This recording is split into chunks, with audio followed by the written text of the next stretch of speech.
এই কে আইছে কে আইছে? নবাব আইছে। কোথায় গেছিলেন আপনি?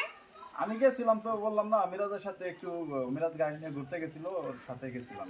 সেই চা খাইতে গেছে সকালবেলা, এখন বিকালবেলা বাড়িতে আইসা তুমি আমতা আমতা করে কইতেছো ওখানে গেছিলা না? তুমি সানাবাড়ির ডাক্তার কাছে যাও না? এই উল্টা পাল্টা কথা কয় না, অনেক ডাঙ্গির বাজার গেছি, চা খাওয়ার পরে মিরাজ 10 9 বন্ধু একটু ঘুরে আসি, পরে গেলাম ওখানে একটু পরে খাওয়া দাওয়া করলাম, খাওয়া দাওয়া করে চলে আসলাম। এই তোরা তুই কিছু কইছস? আমি মনে হইলো কি যে ওই জায়গা তুমি স্বর্ণবাবুর সাথে যাইতেছো, এমন মনে হইলো। মাসুম ফোন করলো যে মাসুম নাকি সত্যি দেখছে, আর আমি হালকা হালকা মনে হইলো আমি দেখলাম দূর থেকে। এই উল্টা পাল্টা কথা কবি না তুই। মাসুম কোথায়? মাসুম কোথায়? মাসুম মনে হয় বাড়িতে।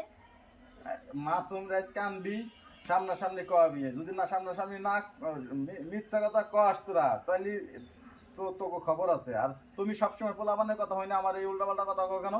পোলা মানে মিথ্যা কথা কেন? ওরা যা দেয় সেটাই কয়। তোমার সামনে আমি স্বর্ণা ভাবির যদি ডাক্তারের কাছে নিয়ে যাইতাম, তোমার সামনে আমি তখন বলতাম তাই ঠিক আছে আমি স্বর্ণা ভাবির ডাক্তারের কাছে নিয়ে যাই, তাই তোমার কারণে লুকানোর কিছু আছে? তুমি তো সাথে সাথে কইছো আমি একটু চা খাই আসি।